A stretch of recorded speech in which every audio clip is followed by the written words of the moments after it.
Good afternoon. I am pleased to welcome the co-chairs of the conference, the moderator and the speakers of today's panel discussion, and all the participants to the second day of the Pathfinder Indian Ocean Security Conference. At the outset, I would like to present the highlights of yesterday's proceedings. The conference commenced with an inaugural session, during which opening remarks were delivered by co-chairs of the conference, Ambassador Bernard Gunatilaka and Ambassador Shiv Shankar Menon. The keynote speaker, Foreign Secretary of Sri Lanka, Admiral Professor Jayanath Kulambagi, spoke on the traditional and non-traditional security challenges in the Indian Ocean. He emphasized the vital necessity to evolve measures to mitigate adverse impact, considering the rapidly changing global, political, and economic dynamics.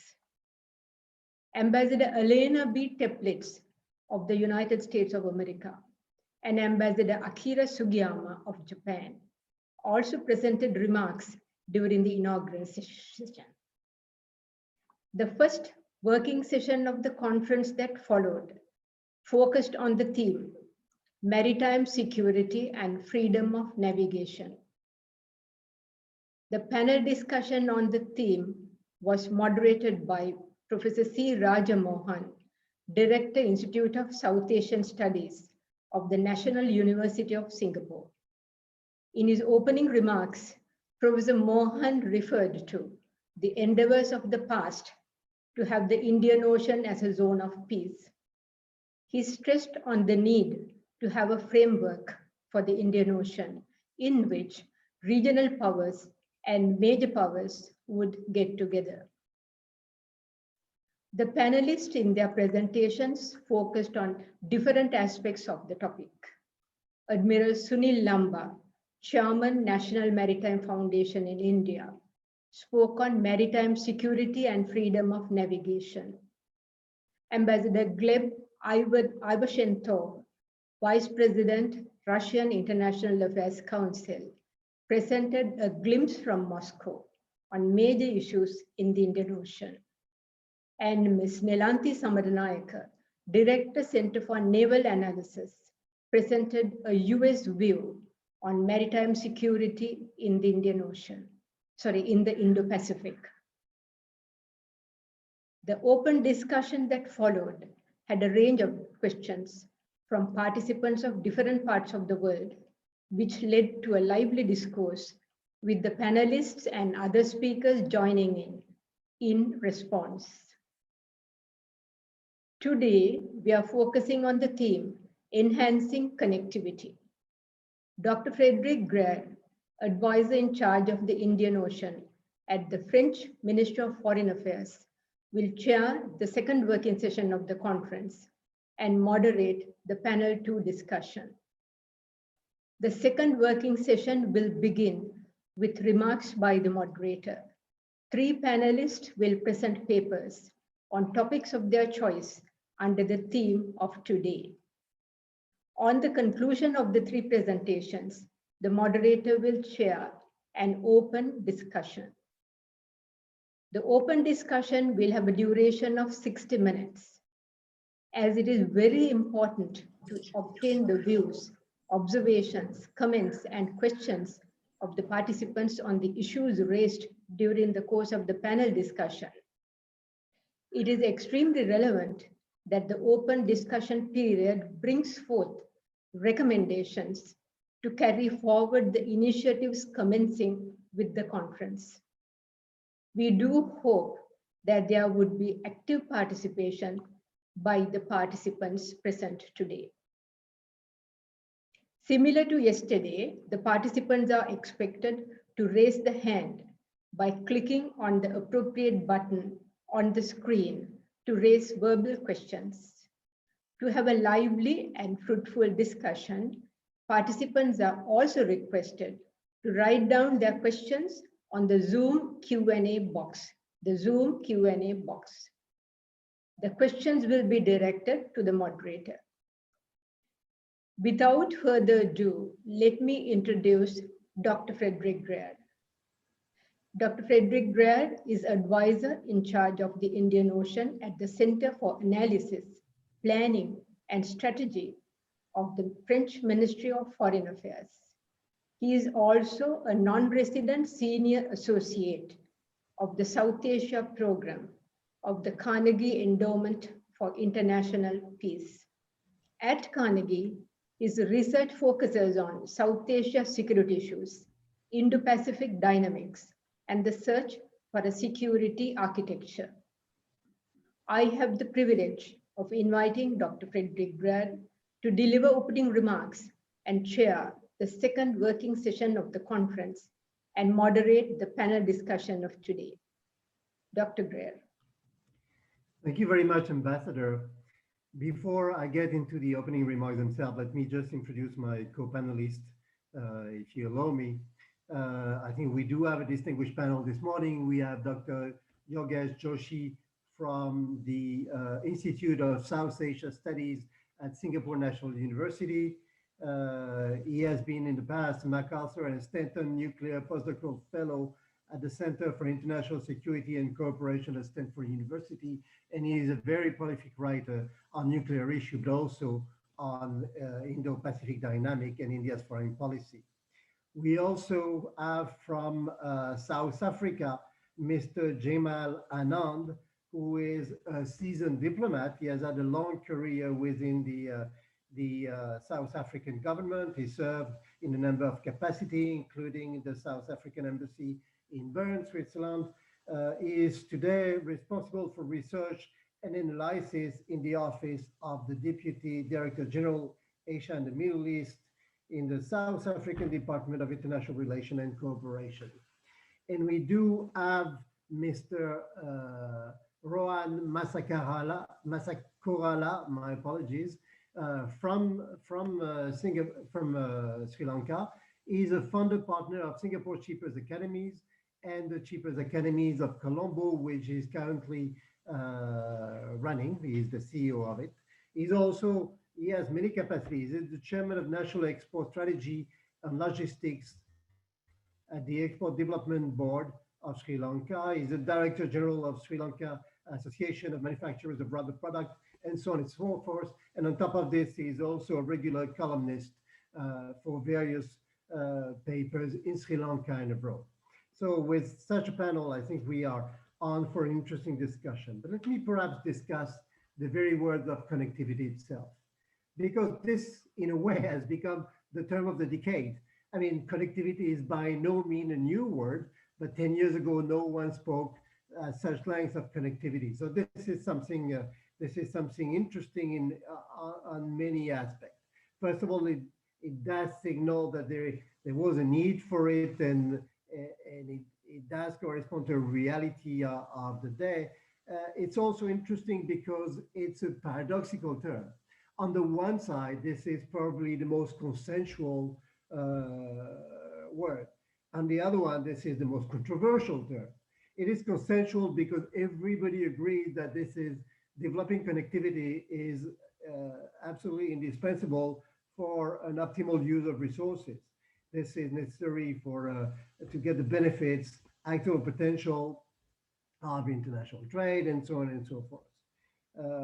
And at the same time, this is the most controversial because in the real life, each and every major connectivity project that has developed or has been discussed or simply even envisaged has generated over the past few years a fair share of contestation.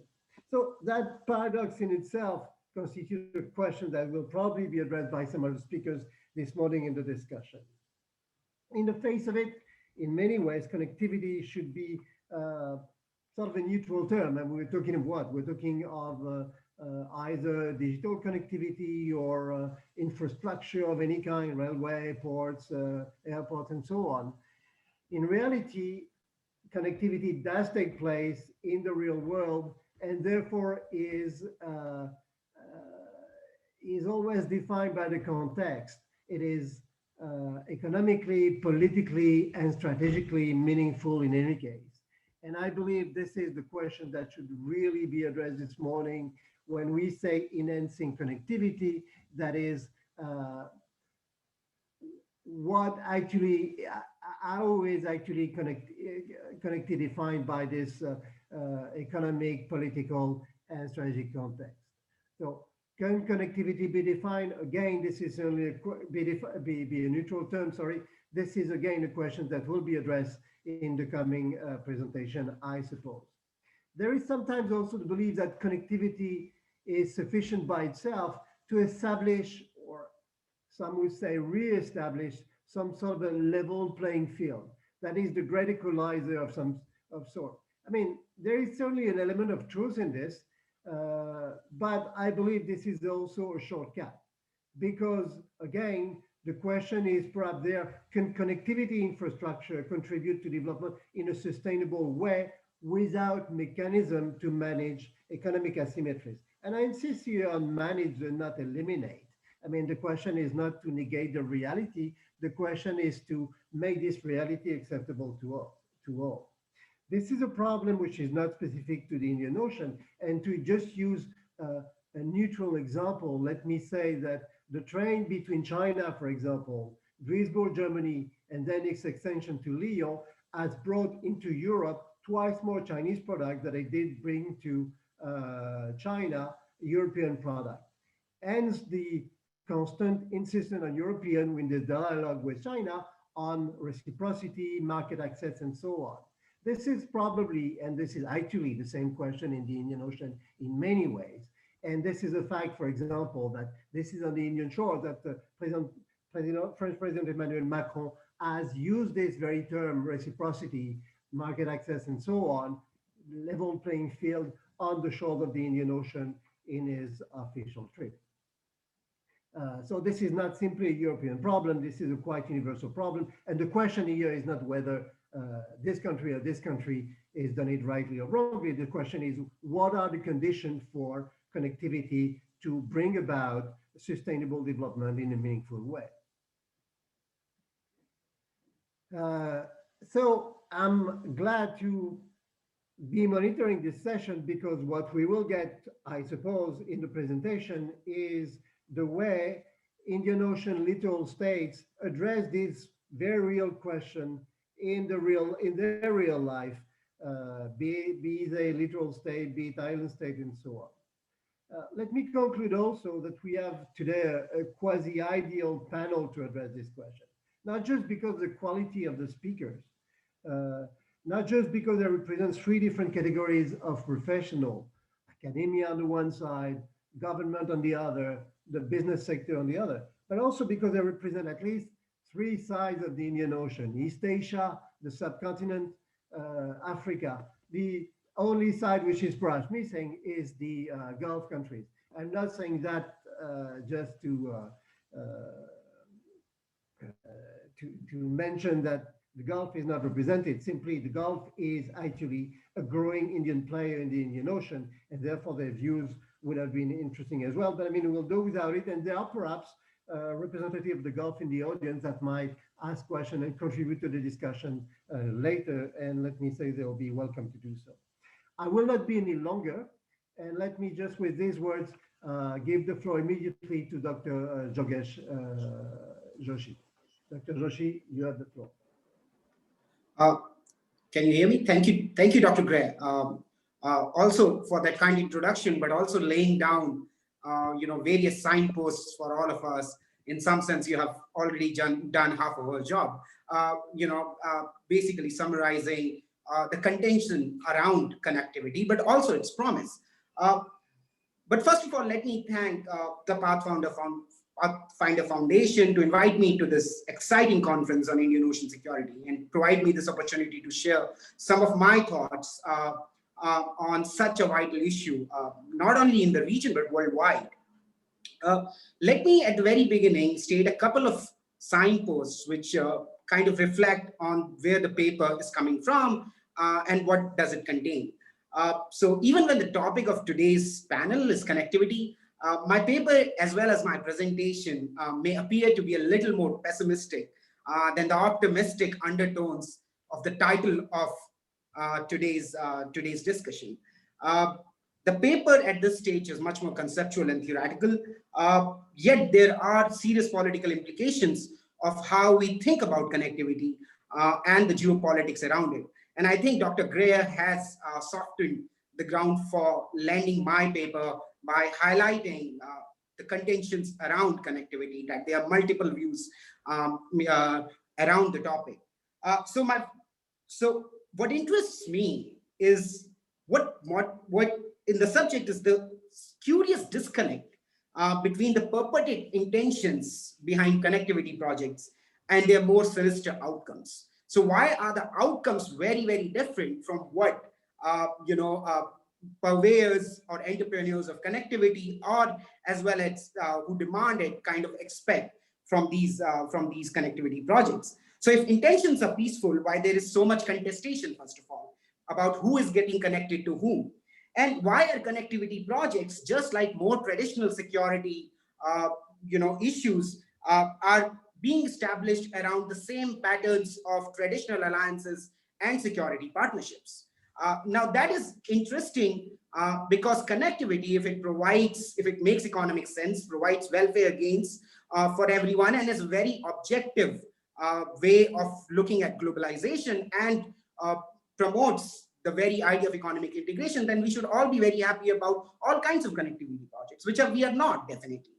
My basic argument is that connectivity, just like trade relationships and economic interdependence, is a source of power, which states use not only for influence, but for coercion.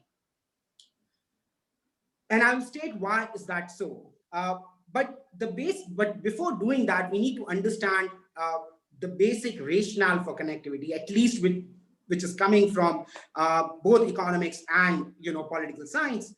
So connectivity, in some sense, is a new buzzword of globalization. We used to talk a lot about free trade for enhancing economic integration during the 90s and 2000s. That has now been replaced by connectivity. And the logical explanation for that is that free trade would only work when you reduce distances. Distances are still the biggest hurdle to free trade and economic integration. And therefore, connectivity is important. And connectivity not only in terms of physical distances, but social, informational, informational distances as well. Now, the same arguments which were used to understand the implications of economic interdependence, or at least the positive externalities of greater economic interdependence, are now extended to connectivity, which basically is that greater economic integration leads to greater prosperity, and therefore there would be greater chances of peace. And so the same argument should apply to the issue of connectivity, because the logic at least is the same. And that is because for a number of reasons. First, if there is a perfect supply and demand for connectivity, it is an economic logic which would lead to welfare for all, or gains for all. And even if some states monopolize the product of connectivity, or at least who provides the connectivity is monopolized, even that is fine, because monopolies provide economies of scale and centralization is much more efficient. So it would create greater welfare for everyone. And because everyone will be more connected, there would be greater welfare. States will be highly observational of any loss of total welfare. And therefore, the total welfare would make states to fight less, would render fighting less, more propitious in that sense. Second, there would be more issue linkages and more side payments. So states can, settle their disputes by attritional means, or non-kinetic means, so to say. And lastly, there would be multiple channels of communications, and there would be multiple stakeholders involved, so that no particular interest group or issues of nationalism and other externalities can take over, the economic logic will provide all these, pathways towards peace. I basically argue that that's not the case.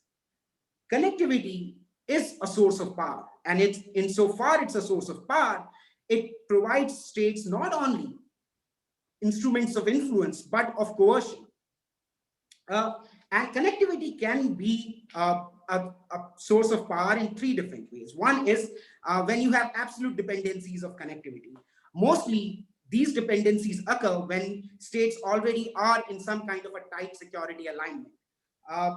And it also leads to absolute vulnerability. But that vulnerability in some sense is taken care of because there's a perfect security alignment. And the examples of that are basically Pakistan and the CPEC with Chinese relationship and the Pakistani relationship. India and Nepal for a long period of time were in that kind of a relationship, and India's numerous blockades of China, of Nepal kind of again link to that idea that who provides the connectivity has elements of coercion within it. Using those coercive elements would definitely lead to some pushback on the target states, but definitely states do have those instruments of coercion. But even then, what it does is it creates new domestic interest groups. There's civil conflict over distribution of resources, which we can see even in the case of Pakistan, particularly the domestic politics. There is greater polarization within domestic politics, which was very evident between Abdullah Yasmin's presidency and President Soli's presidency in Maldives, and even in Sri Lanka for that matter.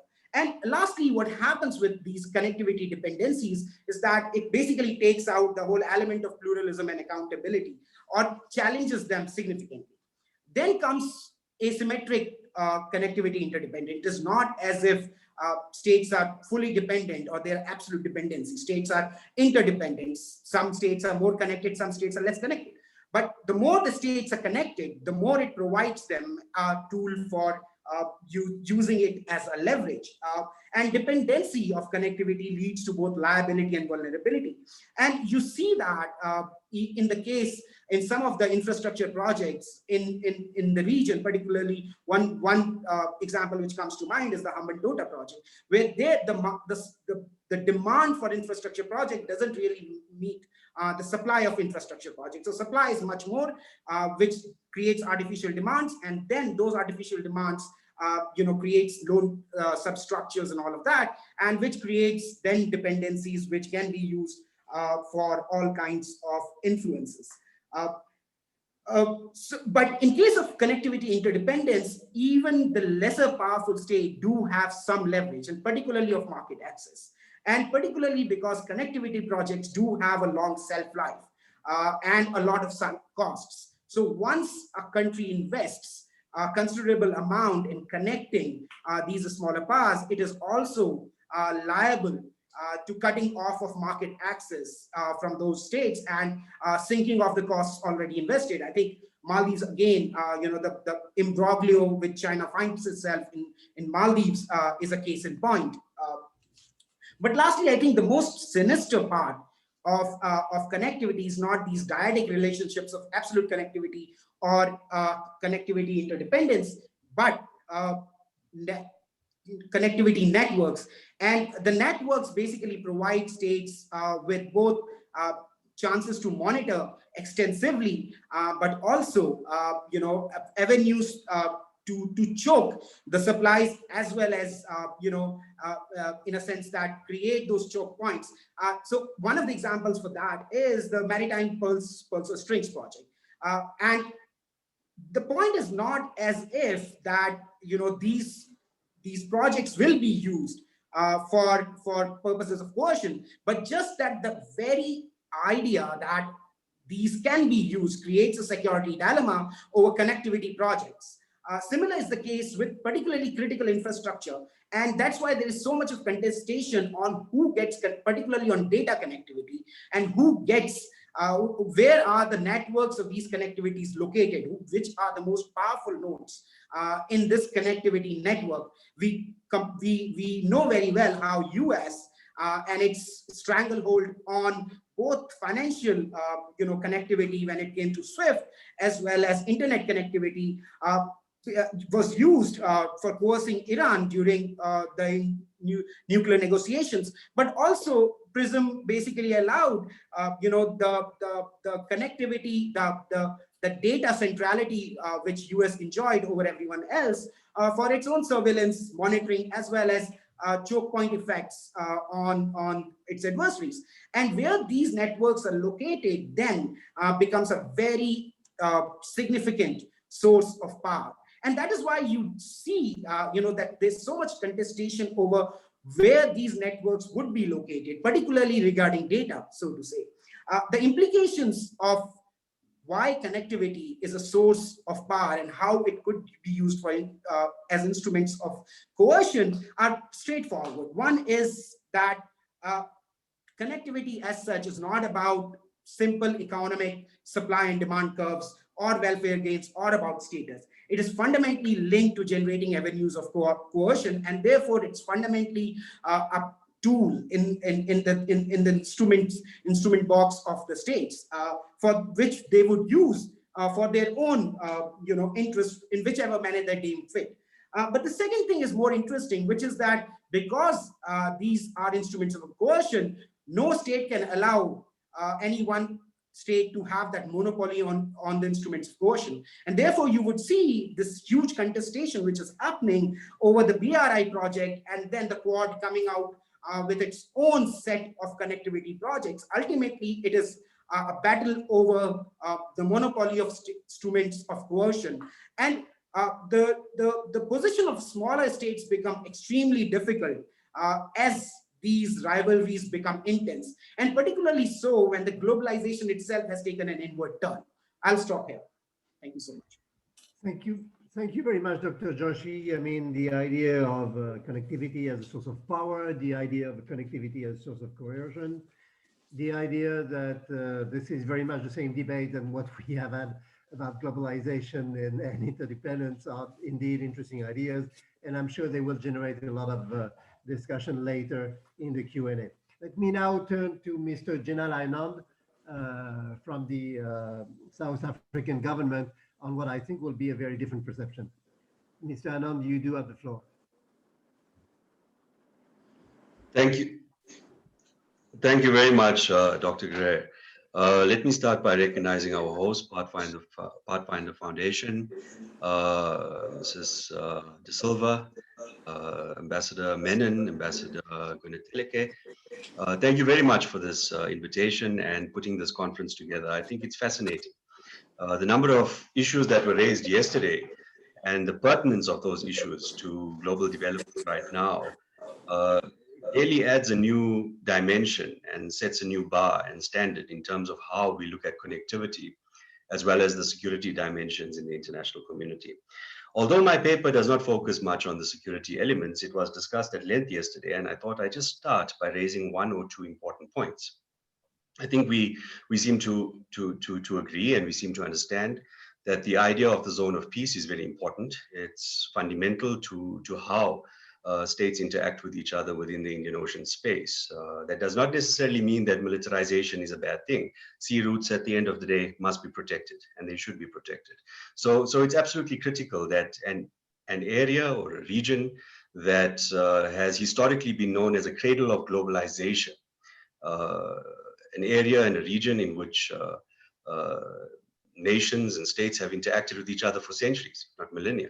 And as history is gradually being decolonized, and some of this was mentioned yesterday, we are learning that the spice route, the Silk route, the Trans-Saharan route that traversed Africa, as well as the Persian Royal Trunk route, were very active.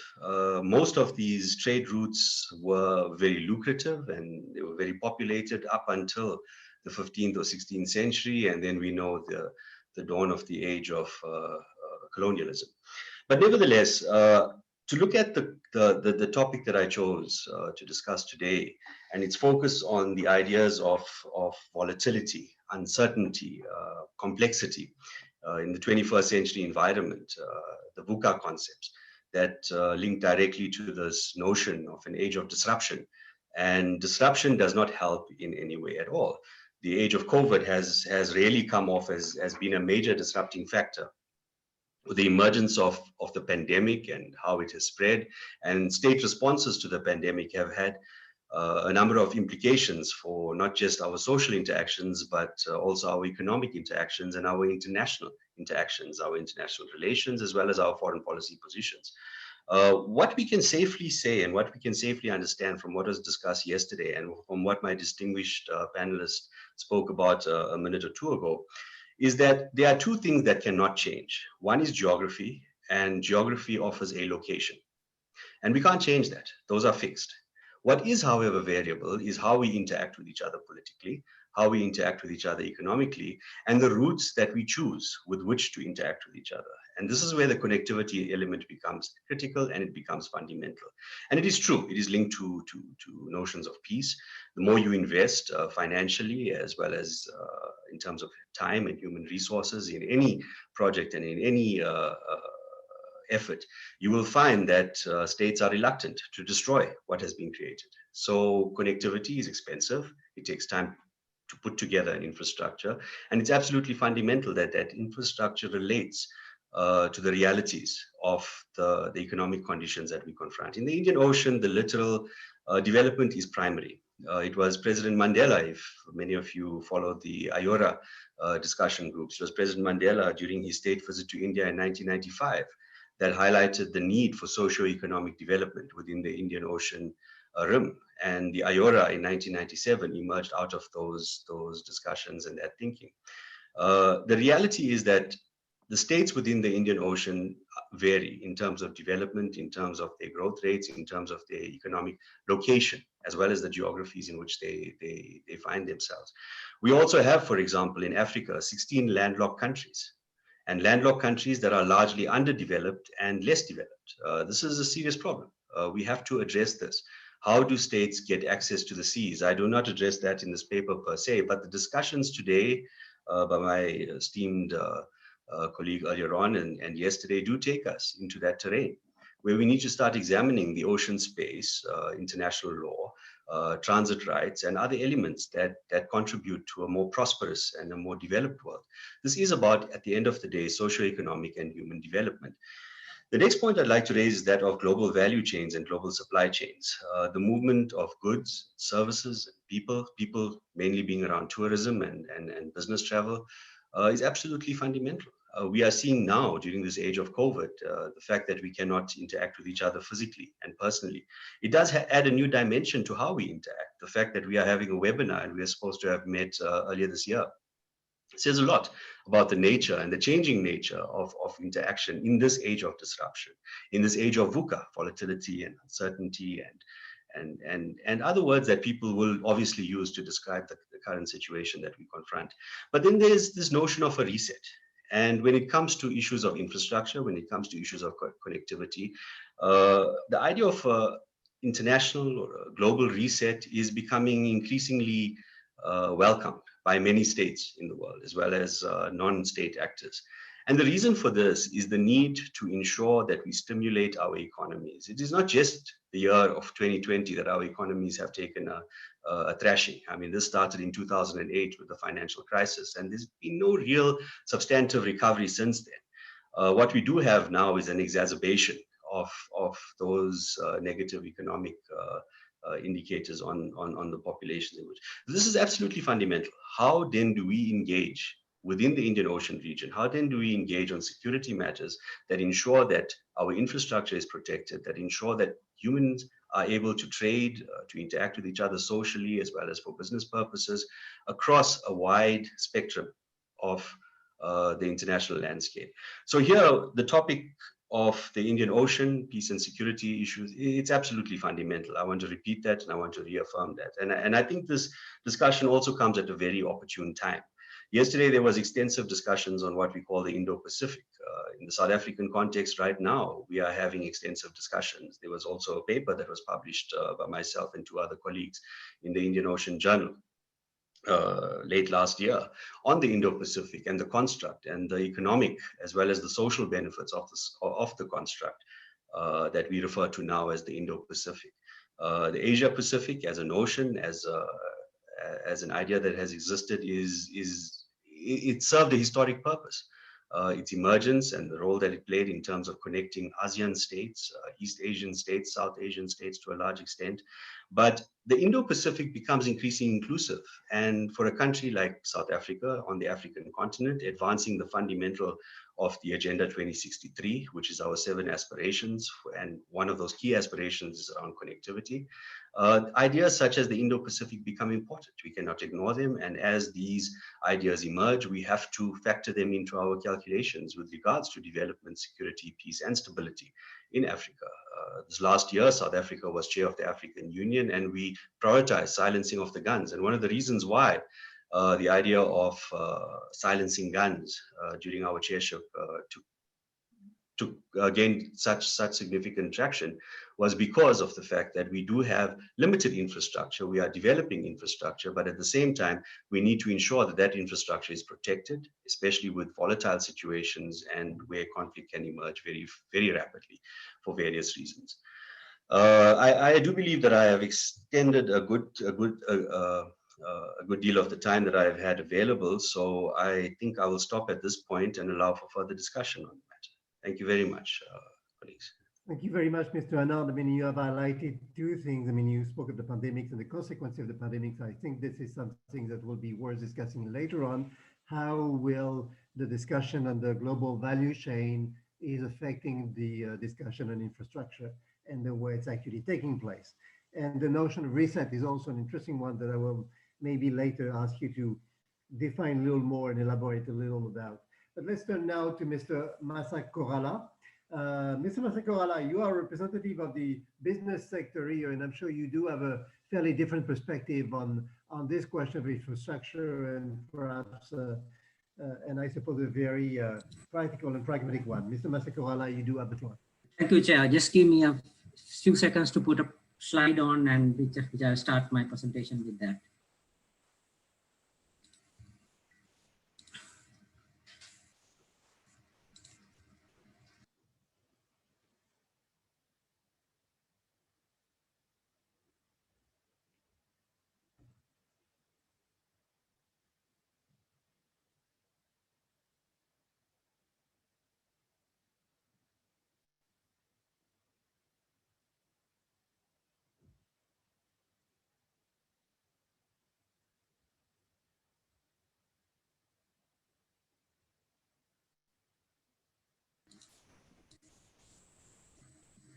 So, thank you, Chair.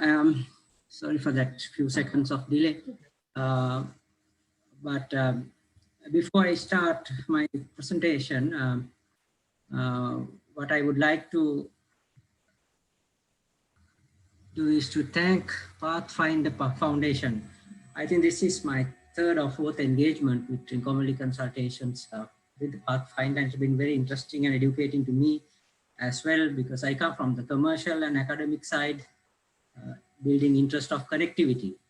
Now you can see my first slide. It has two photographs of international trade thousands of years ago, and the current position on top.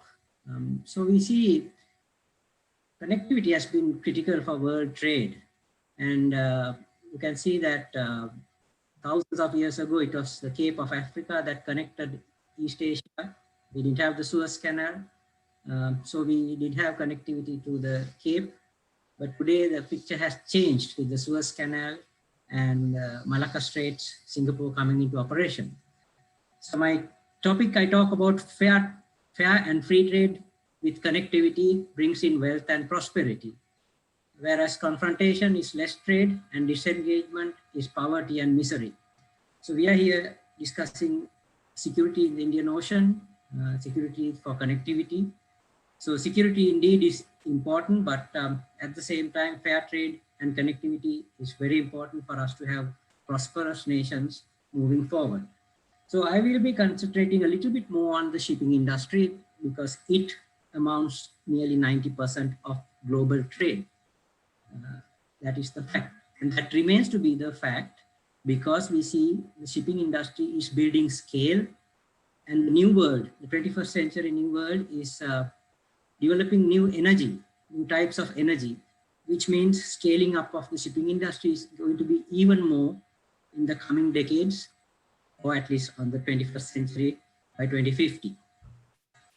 So moving on to the next slide, I would like to give a quick overview of types of ships that operate in the world.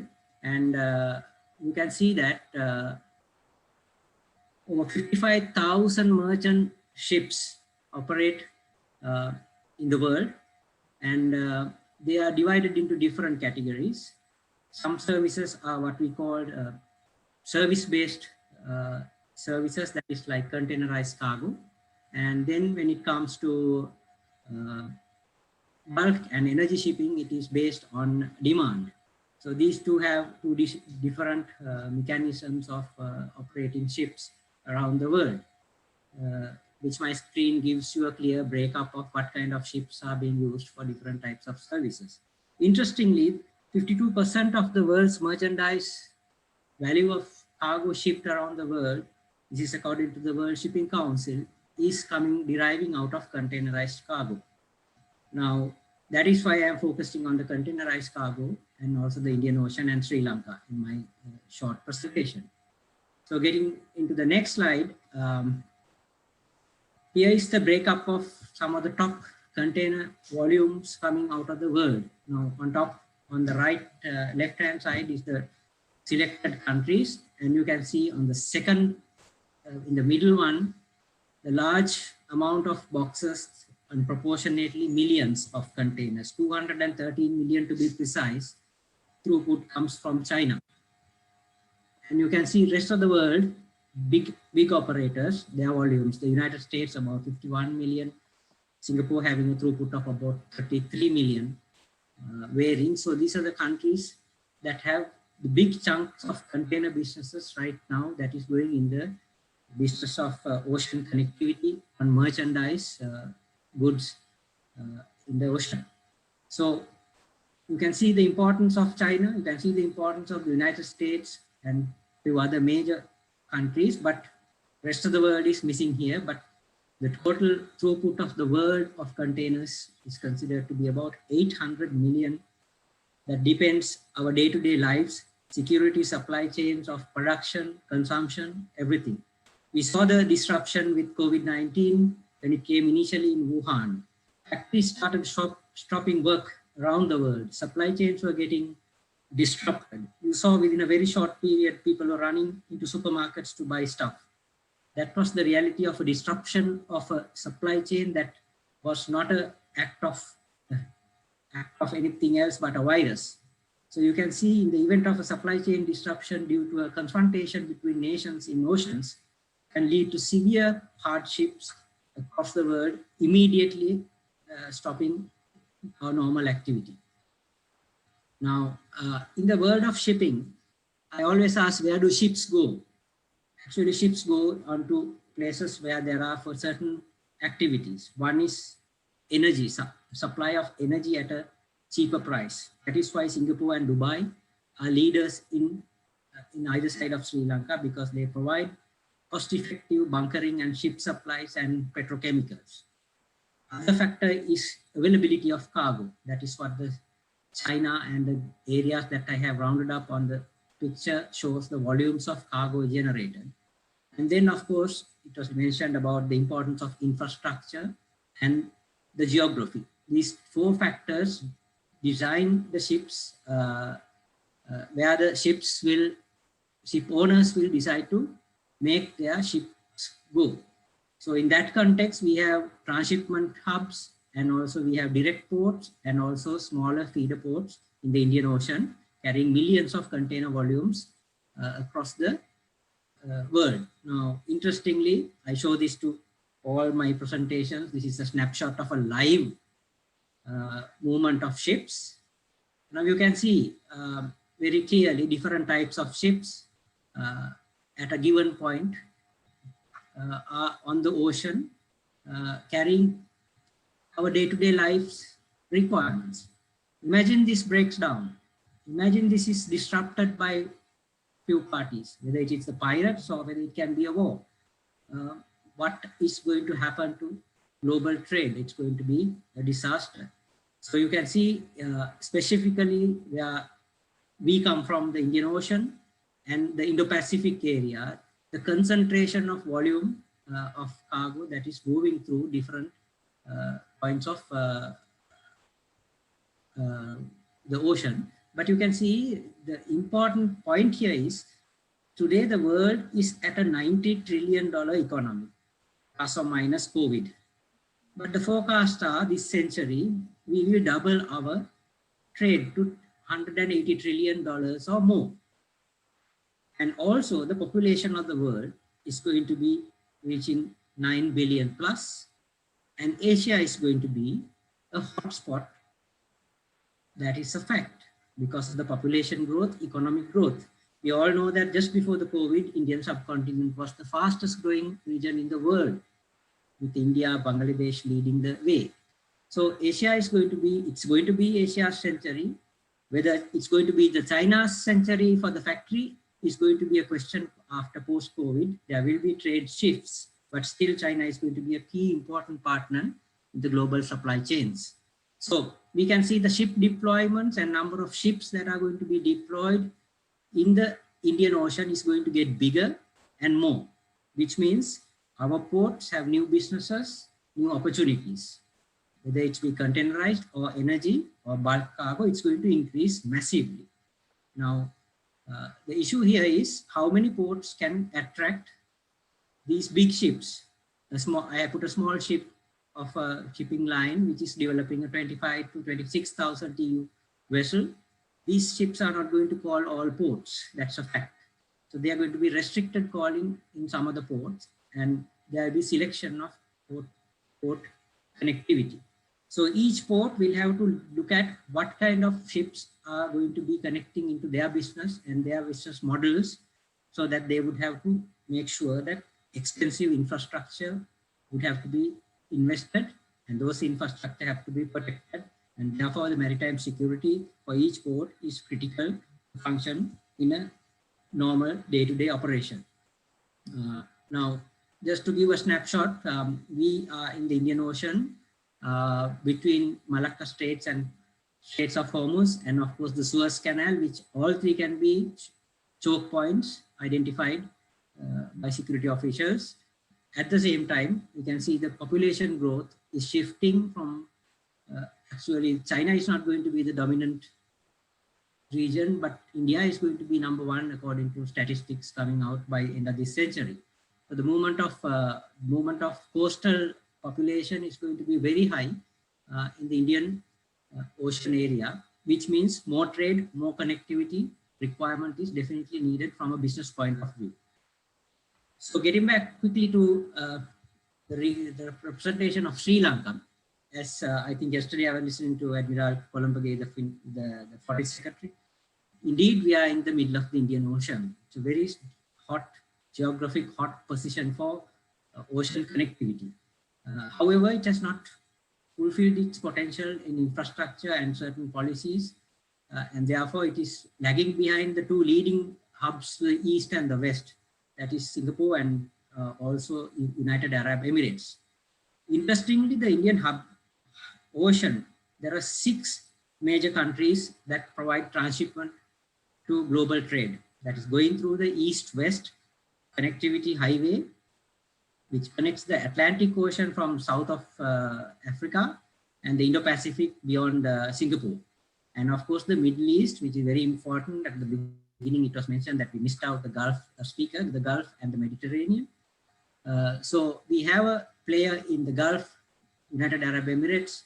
Then we have Oman in port of Salalah doing transshipment, Colombo in the Indian subcontinent, and then Singapore and Malaysia on the Malacca Straits, and of course Durban in South Africa are the main transshipment hubs of the Indian Ocean.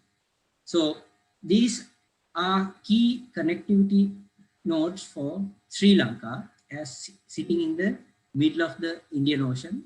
The transit time from Colombo to Singapore and Colombo to UAE is the same, 4 days to 4.5 days. flying hours, you can see my red circle, it's similar 3.5 to 4 hours. So it's ideally located hub for shipping. And Sri Lanka boasts of three major deep draft ports, that is Colombo, the Chinese managed Hambantota port, and Trincomalee, the natural port. All three have enormous potential to handle any kind of ship that is developed in the world. So the strategy of Sri Lanka is containerized cargo, energy, and bulk. So Hambantota has a distinct advantage in supplying energy, and that is the advantage that Chinese would probably look at in the immediate run rather than looking at containerized cargo.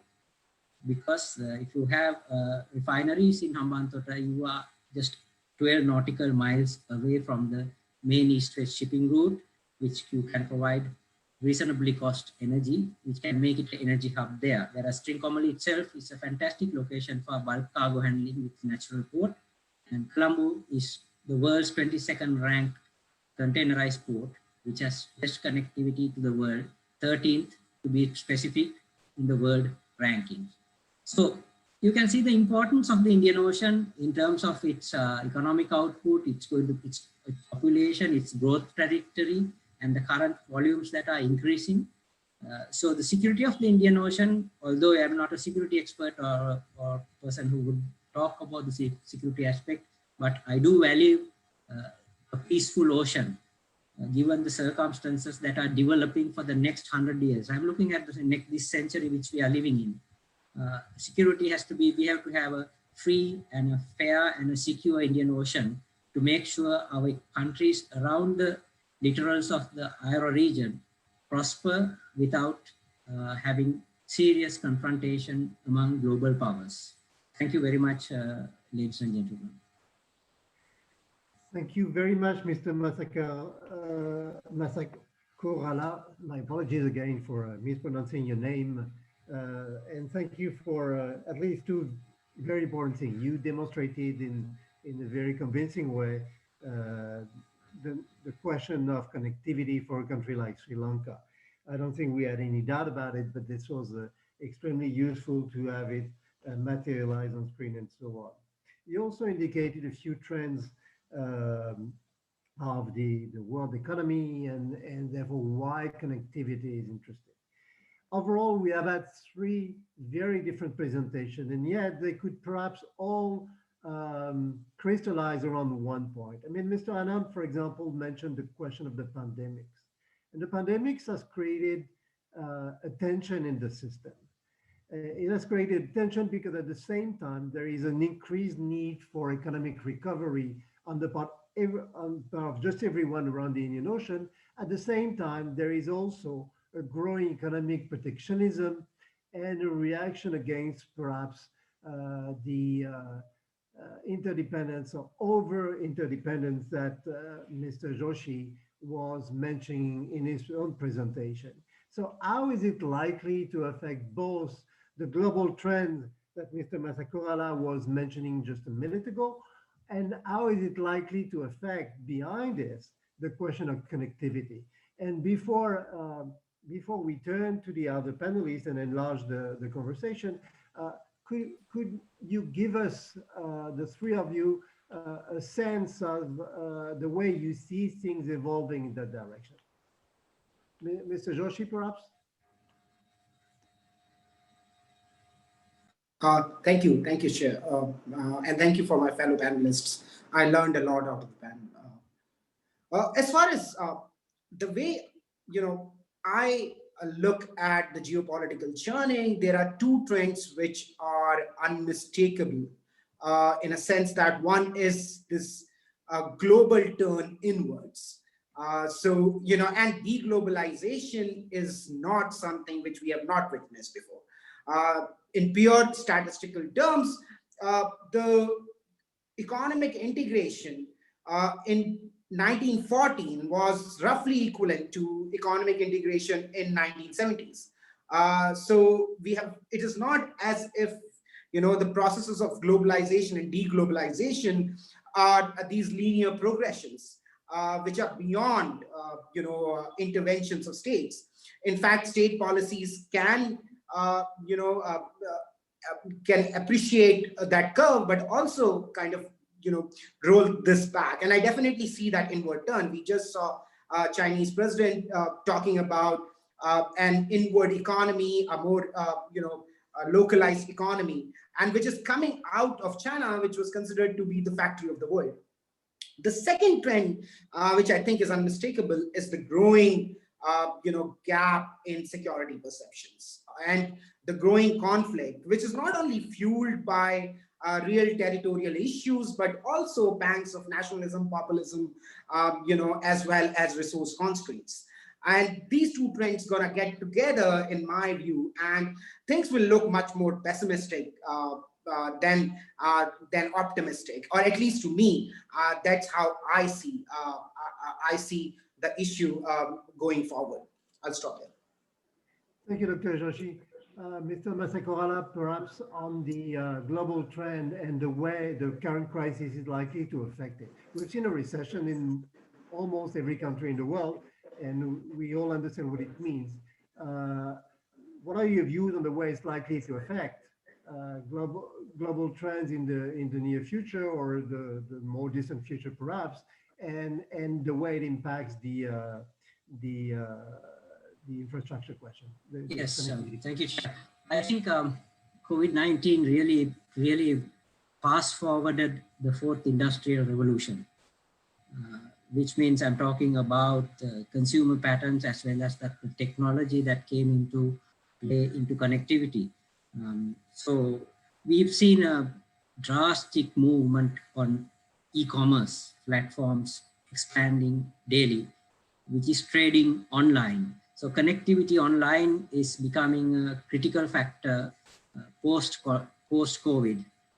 And also I observe, as I mentioned in my presentation, that since the beginning of COVID, people got a shock of their life that having everything, or 40 to 50% of global sourcing coming out of China. And suddenly they found that China is getting locked down, their ports are getting congested, and production in the rest of the world started stopping, including in our country where there is manufacturing for the apparel industry. We suddenly saw stocks, textiles and stuff not available in the country. So we can see one second thing is the trade shift will happen. There will be supply chain diversification by most countries. We can see already Japan has pulled out certain volumes of factories coming out of China. So the diversification of supply chains, we're going to see something out of the COVID, which is going to change the connectivity patterns as well. And there's new opportunity for developing countries in Africa and South Asia, especially, to rework the production centers.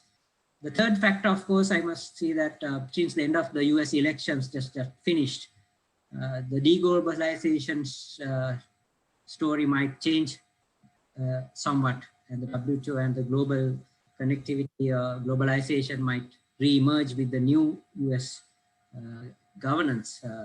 That is what I personally feel. There will be a change. Things like the Trans-Pacific Partnership might give a birth again to the international trading environment. And of course, due to technology changes, I feel that nearshoring and closer inshoring, things like that will also improve in the next decade, which means there's going to be changes in connectivity from sea to air to air, because of the e-commerce factor being a critical factor in international trade. That's my view of the current operations going on. Thank you very much. Mr. Anand, you were the one who mentioned the pandemic first.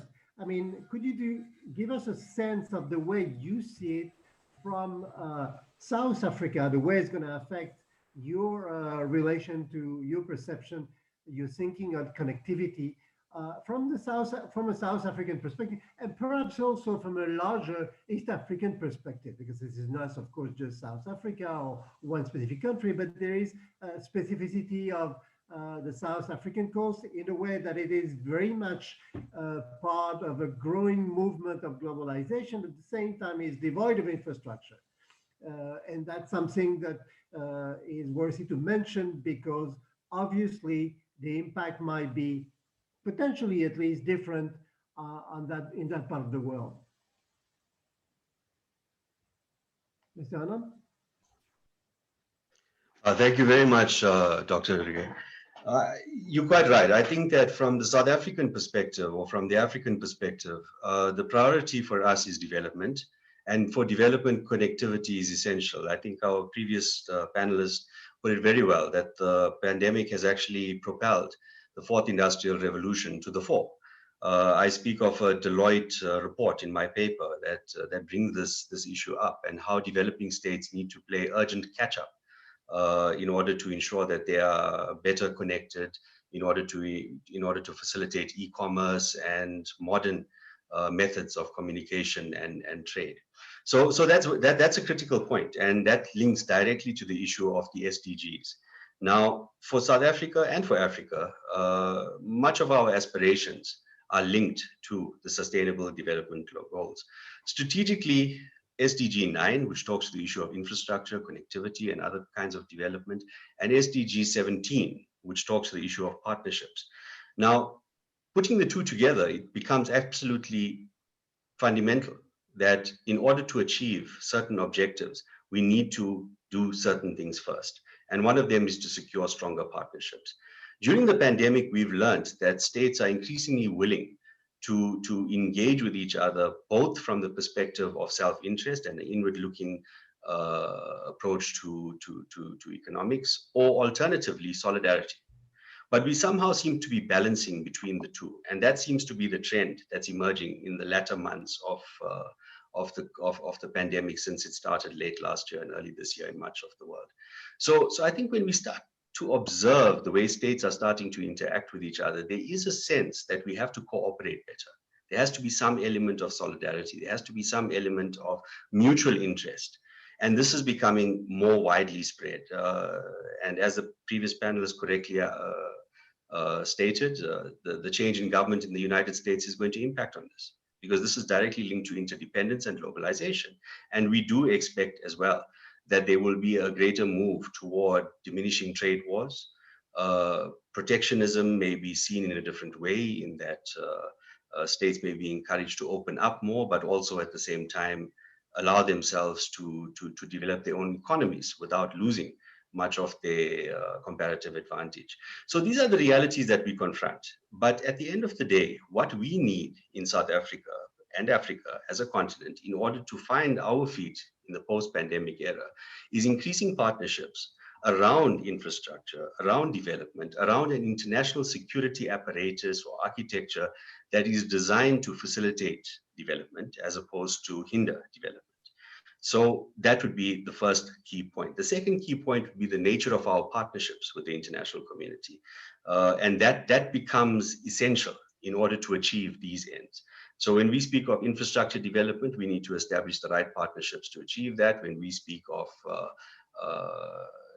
enhancing what we call the Africa Free Trade Area, that's going to unleash $1 trillion market. I think it's important that we look at it from that perspective, as the international community, as investors, as well as donors.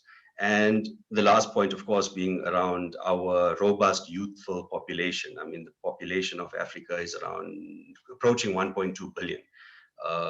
And much of that population is young. At least 60% of our population is under the age of 35. So I do believe that there's a lot of scope for interaction in the post-pandemic era, with lessons learned in the pre and in the current economic crisis that we've confronted during the pandemic, as well as the security dimensions that have emerged. I hope that answers the question to a large extent. Yes, but that opens a new one, which is, what are the lessons learned?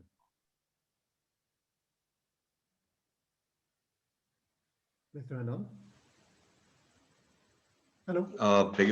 Do you say the lessons learned? Yeah, what are the lessons learned? The lesson that you just mentioned. Well, essentially, I think that we've learned, well, you know, there have been a number of reports that have come out of the World Economic Forum recently that have looked at economic systems and how they function. And I think one of the things that we have learned in South Africa in particular is that our economic system. Oh, please. Pardon? I'm sorry, I think the connection is. Can you hear me? Yes, we can hear you. Please go ahead. Okay. Yeah, I think one of the key elements is the fact that our economic systems globally may need, and as I used the word earlier, reset. And as we've used for many decades, reform. The global financial architecture, as well as our local economic systems, are they equipped to survive such pandemics in the future or other crises that may resemble a pandemic? And I think that is one of the most important lessons learned. Many of our countries, including South Africa, have unleashed billions of rands or hundreds of millions of dollars in order to facilitate security safety nets for people who've lost their jobs, people who have been hungry, people who have not been able to actively engage economically for months on end during lockdown situations. So I do believe that there's been, under the economic banner, a large number of lessons that have been learned, and those lessons have driven us to reevaluate how we advance our international cooperation going forward and strengthen those elements of cooperation. Thank you. I hope I was clear. The connection seemed to have destabilized a little. No problem. No, on our side, at least, it was you were heard. Before we go to the thank you very much for that. Yeah. Okay. Before we go to the Q&A, I'd like to turn to other panelists to enlarge the discussion a little bit. I'd like to ask Dr. Liu if he has some comments to do, or if he would like to emphasize one or another of the aspects that have been mentioned and so on. Dr. Liu.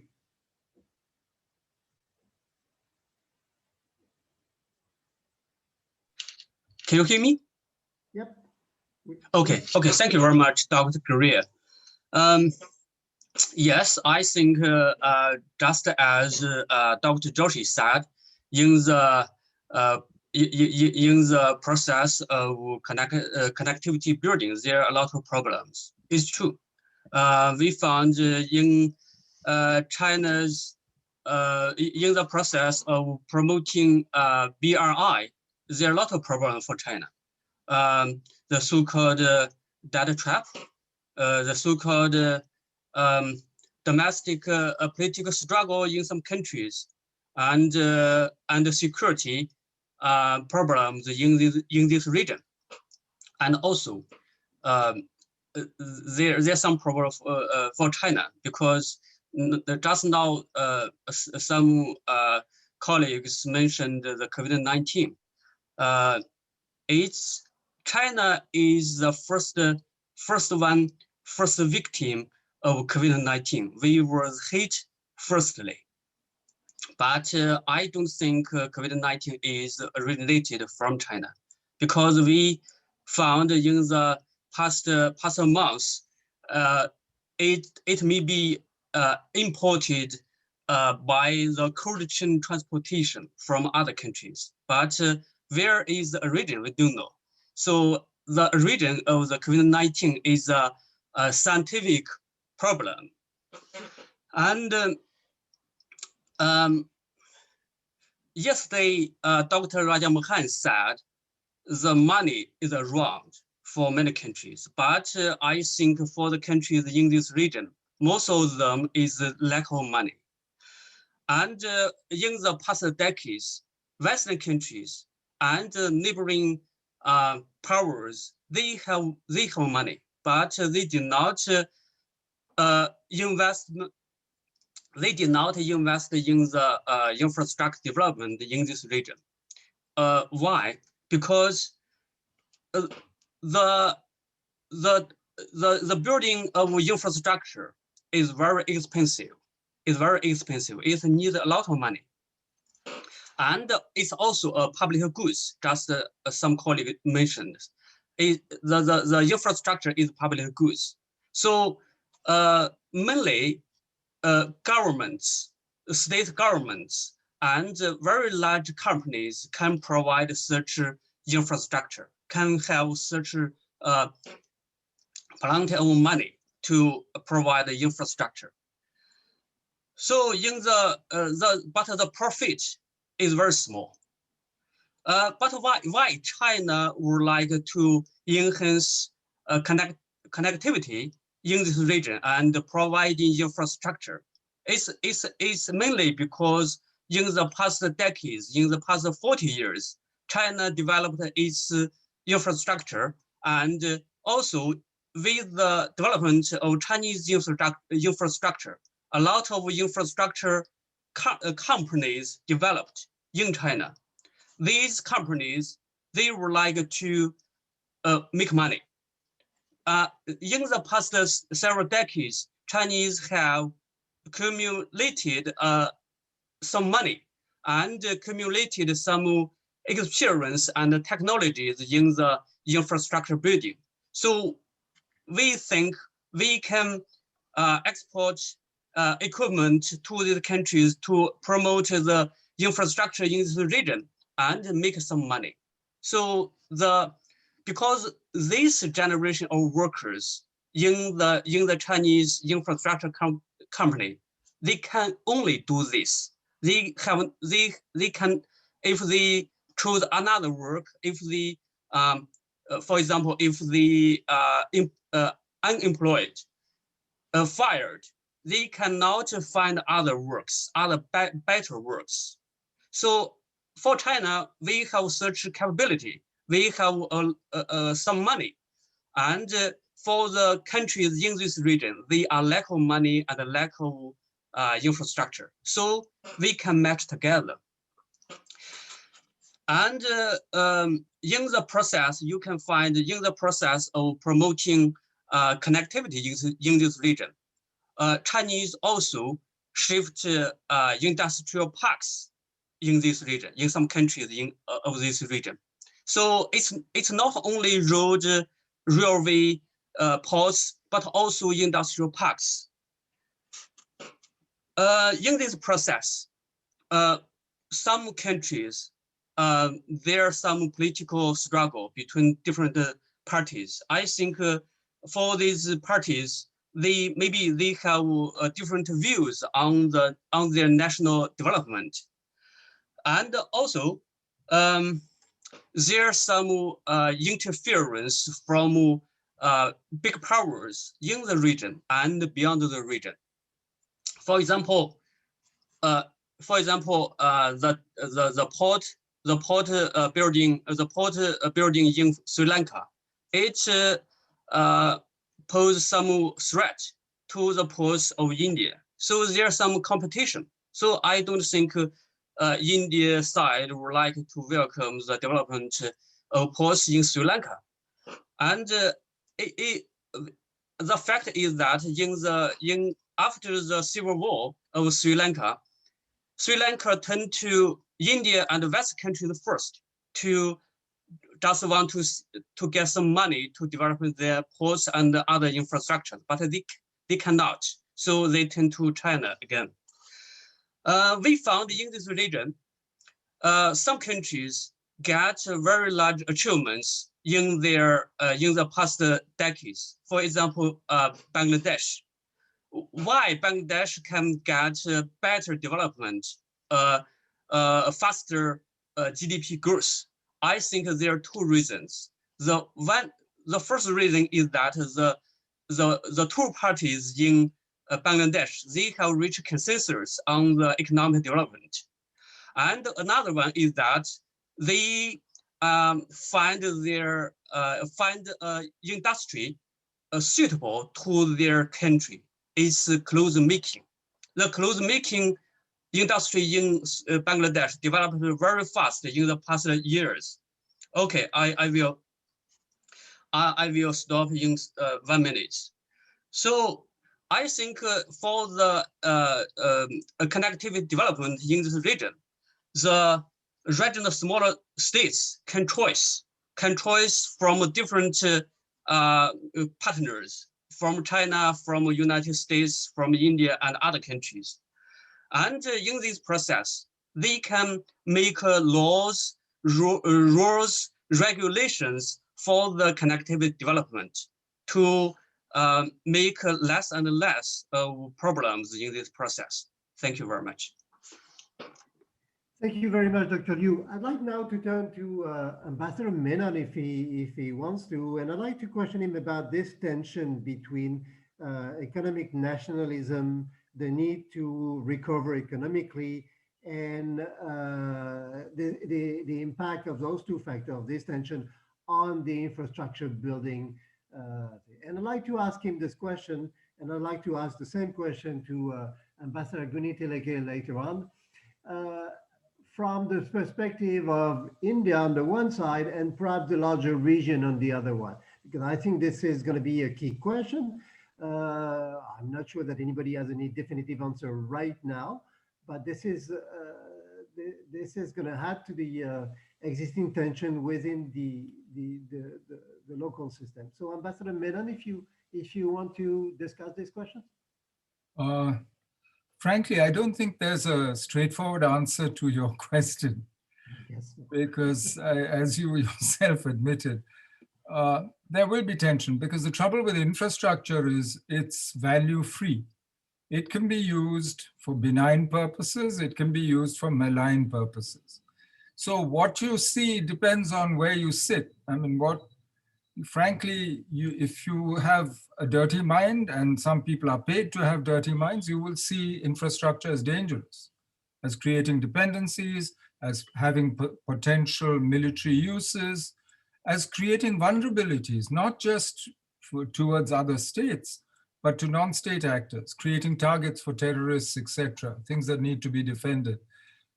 And we pay a whole set of people in governments to think those thoughts. I mean, that's why we have armed forces, intelligence services, etc., national security advisors, whatever. It's their job to think those bad thoughts.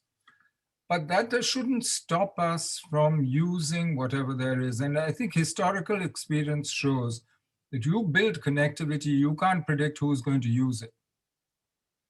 That it's not always the people who build the connectivity who actually benefit from it. And not all connectivity ends up having good economic effects. I think the real problem here is that the economic calculus that goes into deciding on these projects has to be transparent. Otherwise, everybody will suspect the worst. But the question was whether it's a port project or a road or whatever, unless there is a clear economic justification for it, and if you can show that people are making money out of this, then I think it makes sense. And people will not argue about it. But so long as there isn't a clear economic justification and you keep changing the terms, shift the goalposts, keep adding, maybe throwing good money after bad, investing more, I think there will be this problem of resistance. The rest of it, frankly, the other problem, and this is not only an Indian Ocean problem, this is a larger BRI problem. Some of the regions through which BRI goes, some of the places which the maritime Silk Route also goes, are not necessarily the most stable places on Earth. They are, and frankly, choke points by definition will be contended over.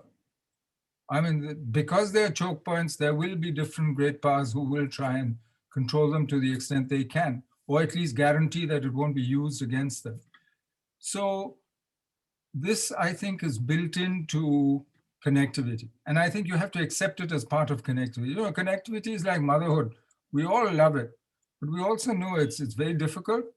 We try and prevent it. We do family planning. This is the trouble with connectivity. We still also, I think we have to get our heads around the idea that there's no simple, straightforward, connectivity good, leads to economic growth, people will make money. No, not necessarily. It can also lead, as Yogesh said earlier, to other effects. And as long as we're clear about that, we prepare for that. We work for it together.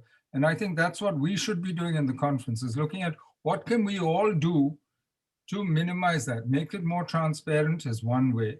But the other thing is we need to, I think, look at the risks and see how do we mitigate them. And for me, there are ways of mitigating each of these risks that we've mentioned, rather than frightening ourselves into not doing anything.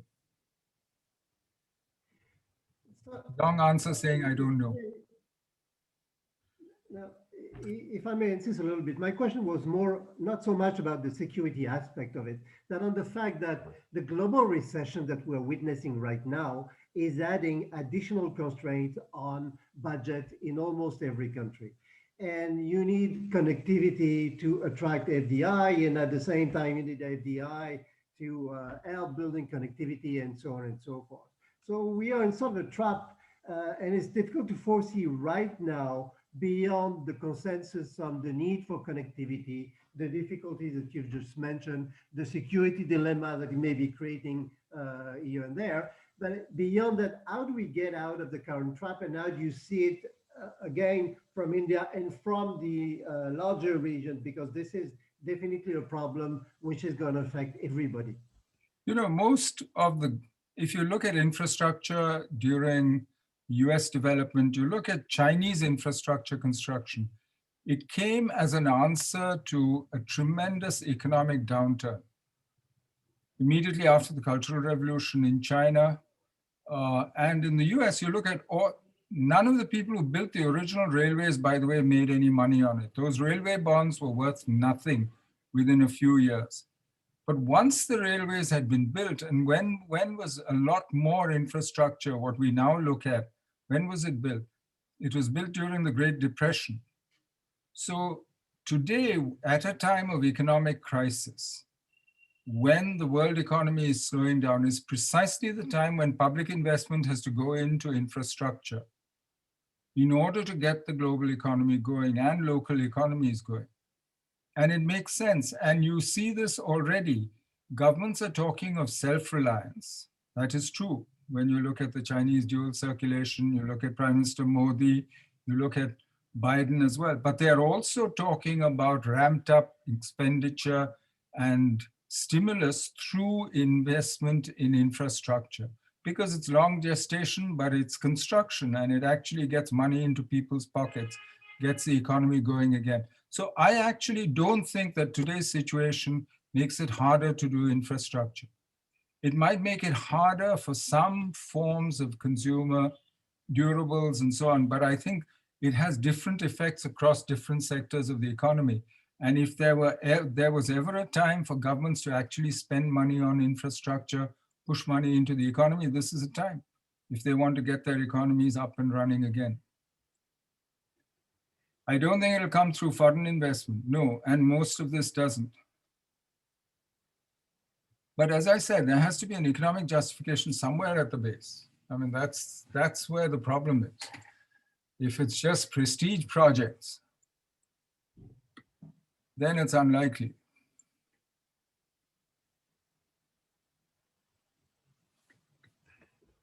Thank you very much, Ambassador Menon. Can you hear me? I'm not sure that We can. the sound is good. Yes?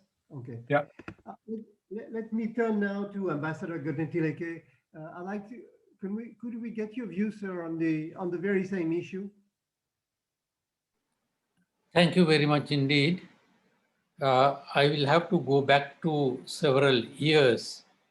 That is like 2008, the global economic meltdown situation. 2009, Sri Lankan separatist conflict coming to an end in the backdrop of that kind of finance situation. That conflict was a 30-year-old conflict, during which period there was no development, but only destruction. And the government was in a hurry to bring infrastructure that was not there or that was needed back into the country. So there was a fairly big need for power, railroads, ports, and similar infrastructure. And of course, unfortunately, due to the situation or the political relationship Sri Lanka had at that time with the Western countries, not much of investment came from that side to Sri Lanka. And our dependence on China became greater and greater. So say, for example, we ended up with various kinds of infrastructural projects, including the now famous Hambantota port project. But I would like to compare that particular project with the development project of Colombo Port City project, which was an infrastructure project by China, which cost nearly $1.4 billion Chinese money. There was no Sri Lankan money involved at all. So it was purely an investment that came to Sri Lanka from China. As against the Hambantota project that was built with a loan of something like $1.1 billion or closer to that. There were certain kinds of difficulties, hiccups during project 1 and project 2. After filling the basin, we found that there was a massive rock inside the port. It had to be blasted. So we had various kinds of problems there. But the difference between these two port projects was one was borrowed money, other one was investment. And when you use borrowed money, that money was also not borrowed by the private sector, it was borrowed by the state sector. And during this particular period, state sector was getting very much involved in various kinds of infrastructural projects. And the fact was, Hambantota project was Hambantota project was a major development that was, you can call it a prestigious project from one point of view, but of course there was also a need to develop that particular part of the country, which necessitated the government to do that kind of engage in that kind of a project. Now, go back to Colombo once again. Colombo is basically a transshipment port. It had business, ongoing business developed over a long period of time.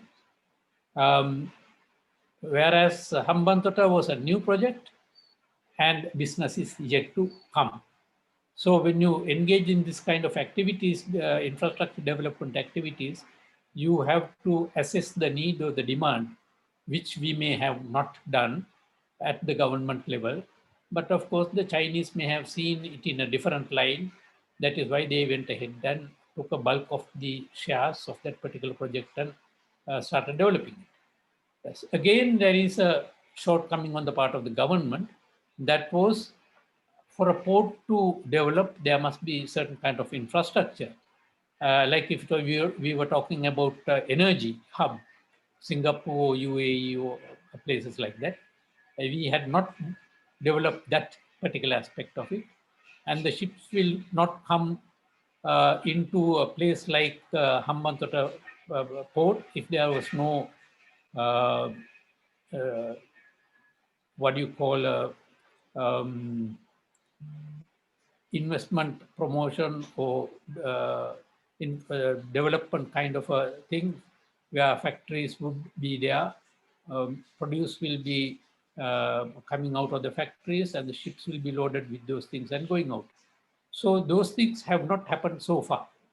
As a result, you have a situation where the Hambantota port is still sitting the way it used to for the last couple of years, whereas Colombo is developing, and the Colombo port city is now in the stage of or the second stage of development. So depending on the kind of backdrop you have, the investment you make, and the demand there is, you end up with different kind of situations. That is what we have seen in the Colombo port city and the Colombo port development, as well as the Hambantota port development. Thank you very much, sir. We do have a few questions coming in the Q&A, and I will now read some of them. I mean, the MOFA government apparently is, the Oman government, sorry, the MOFA is apparently following the conversation with great interest and has several questions. I'll just read one of them, perhaps the last one. Due to current diversity of nations involved in IOR maritime domain and their respective national interests, how can maritime security centers communicate with IOR to mitigate various highlighted safety concerns and enhance trust and connectivity, especially in counting non-state actor activities that threaten SLOCs and little countries' safety. This is only indirectly linked to connectivity, although the connection is there. But I don't know if any of our speakers would like to answer that first. Dr. Joshi, perhaps since you have focused more than any of your colleagues on security issues. I think definitely we have seen a lot of interstate cooperation as far as non-state actors are concerned, and the Horn of Africa, the Somalia, the waters of Somalia were a perfect laboratory for that kind of cooperation for quite some time. I think there are also more and more domain awareness centers which are coming up. India has one, Singapore another. So I think there is a lot of things which can be done to create more domain awareness and to deal with some of the non-traditional security issues. But I think states don't really find it very difficult to do that as far as the non-state actors are concerned. But I think we are moving away from those concerns of non-state actors to more interstate concerns. And this is what is more destabilizing in the Indian Ocean. We are past the decade of 9/11 in some sense. We are moving into an era of great power politics after maybe 1991. This is the first time when great power politics has made its comeback in a very decisive manner in our imaginations of how we think about international politics and regional and international security. So I think the larger issue is about interstate relations rather than not about the non-state actors. But I think on non-state actors, states have in the past shown a lot of inclination to cooperate, and hopefully they would continue to do so. Thank you very much, Dr. Joshi. Are there any other speakers who would like to comment on this question? Mr. Masako, I mean, what is the business perception of what is the main threat to the security in the Indian Ocean and its in connection to connectivity? What do you see as a potential problem in the future years? Yeah, well, on the business side, it's been always, we've been concerned about the piracy issues in the Indian Ocean. Also, the world of connectivity, although we do through physical shipping, there is a lot of digitalization involved in today's communication in maritime industry. So as the digitalization increases, there is a lot of concern on software-based threats for the Indian Ocean as well as a whole to the globe, where terrorism can take a new form of disrupting the connectivity of ocean vessels and ports operations through the disruption of the digital waves. So it is not only the physical presence of pirates or other security apparatus that is in the Indian Ocean or anywhere, but it is the new phenomenon of more and more fourth industrial revolution technologies being threatened by new waves of thinking. Thank you, Mr. Anand. Mr. Masakaola. Mr. Anand, you insisted on the Indian Ocean as a zone of peace, as a sort of a prerequisite to develop connectivity in the region. I mean, how do you see the main threats to this, the development of the Indian Ocean as a peaceful zone rather than a zone of peace, which is more politically connotated? Mr. Anand? No, I think that is another key and essential element of development security. I think none of us have to debate that, really speaking. The idea of the zone of peace emanates from the resolution 1971, the General Assembly resolution. And I recall yesterday's discussion. I think it was Ambassador Raja Mohan that raised the issue very well, that look, it existed within a Cold War context. It emerged within a very specific space. The 21st century is fundamentally different. I would argue, and I don't think we'd have any contradiction, that the existence or the military presence in the Indian Ocean is not really a problem. The power rivalries that people speak of, the issues of expansion and containment that is discussed often, it's not fundamentally a problem. What would be fundamentally a problem would be an Indian Ocean space that is vulnerable and exposed. So when we have non-state actors, when we have issues of piracy, the region is vulnerable and exposed. When we have state actors engaged in formulating security mechanisms or setting up bases or places, as was discussed yesterday as well, that is actually a very positive development, because it also shows and it demonstrates a convergence of interests within the Indian Ocean space. We cannot look at the Indian Ocean space in isolation of the recent establishment of the Red Sea Council, convened by Saudi Arabia. And if I recall correctly, it was Germany that originally proposed the idea of Red Sea states converging with each other to mitigate risks, as Ambassador Menon mentioned earlier. The mitigation of risk processes will be based on cooperation. So the security element of the Indian Ocean in the 21st century may actually be a positive trend. The fact that these forces, conventional forces, states representing interests, are based in the Middle East. It is when obvious I meant in the Indian Ocean space, but it is obviously when such contestations boil over that we need to be severely concerned. And that's where a zone of peace framework that is relevant to the 21st century should be thought about, discussed, and engaged upon. The reality is, and if we had to boil the idea of development into two concepts, they would be: one, inclusive, and two, sustainable. We cannot escape that. We speak about the pandemic. We know in the post-pandemic era, we will not escape that. In the financial market crisis of 2008 also taught us that inclusive, sustainable economies is what we need to work toward. So I believe that all of this eventually converges into some kind of concept that is emerging within the Indian Ocean zone of peace, to ensure that our region is safe, our region is protected, but at the same time, it is protected with a view to ensure sustainable, inclusive, and equitable development, to achieve all of what we have to achieve, as discussed by previous panelists as well. Thank you very much. Thank you, Mr. Anand. I'd like to take another question. There is one question from the Maldives, which is at the same time very specific, but can be enlarged to because this reflects a larger concern. The question is about Adu city in the Maldives, and say that it is a very strategic location for a transit port, and it will reduce the traffic in the 8-degree channel, which will be a challenge to major powers in the region if the countries like Japan, Australia, or China make a transit port in this region.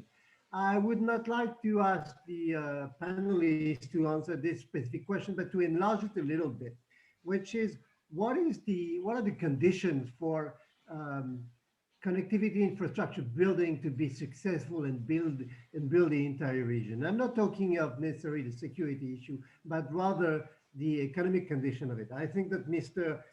Masakurala has addressed partly the question, and I should perhaps turn to him first to start addressing this, because this is something key. What we have seen in the Indian Ocean over the past few years is some sort of competition for port building and so on, with each and every country willing to have any port. I think this is a legitimate demand, but I don't know whether this will the best way to ensure the success of sustainable infrastructure building in the area. So Mr. Masakurala would like to answer this question or give us some elements of reflection about it? Yes, definitely happy to answer this question. Before I go to Maldives, whether you could build a strategic port in Maldives or recently discussed in the media about Andaman Islands, we look at our inwards in Sri Lanka. We built a port in Hambantota, but we didn't develop business for 10 years.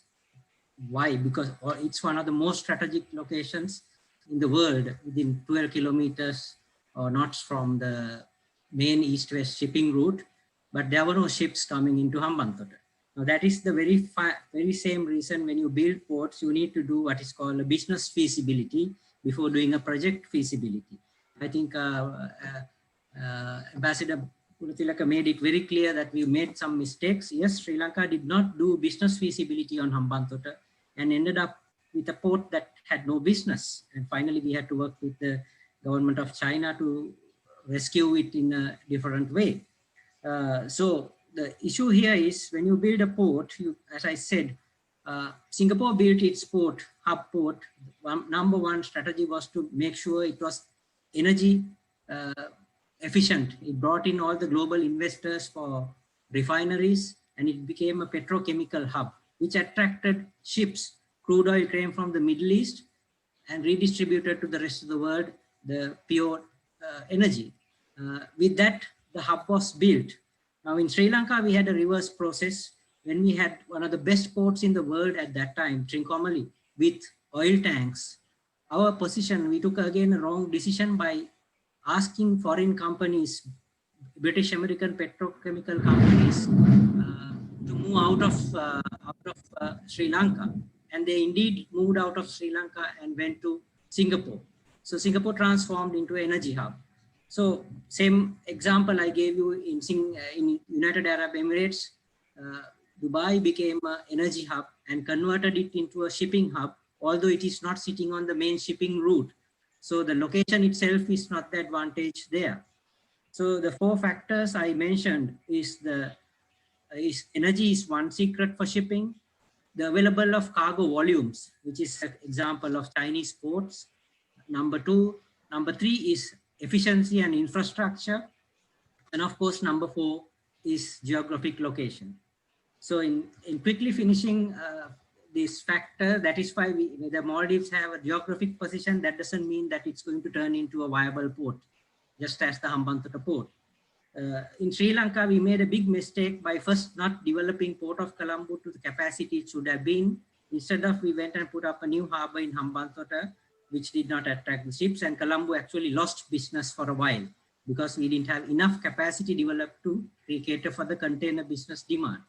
The plan, I was involved in government in the year 2000, and our plan, I think Mr. Gunathilaka knows, our finance minister, Honorable Ronnie Dimel, took a decision that we will not build Hambantota under foreign loans, but we will build an oil jetty in Hambantota as a first stage, so that we start supplying bunkering offshore of Hambantota and then build it step by step.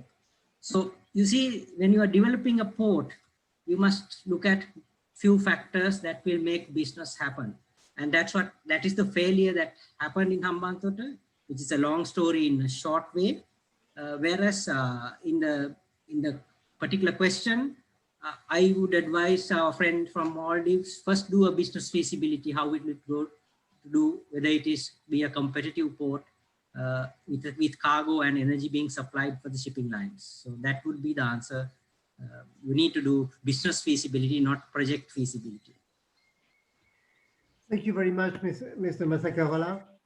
I'd like to turn to Mr. Anand, because the competition for transit port, or ports simply put, in the eastern coast of Africa is a serious one.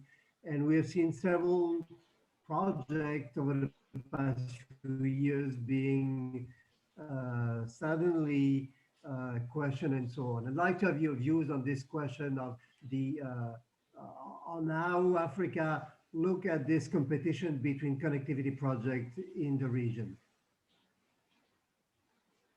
Yes, I think that's a key point to address in terms of the global paradigm that we've just been discussing as well.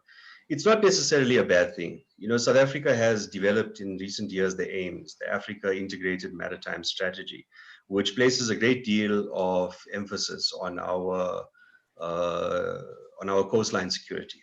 It's a relatively large coast. If we on a continental level, I don't mean just South Africa in this case, but we have a relatively large coastline, and the East African coastline has been strategic not just for years or decades, but for centuries, as we learned in a number of the discussions that have been going on yesterday and today. So it's not necessarily a bad thing that there are these competing interests for positions in Africa. It's not really that bad, because when you have interests competing as the consumer, you can probably get a much better deal.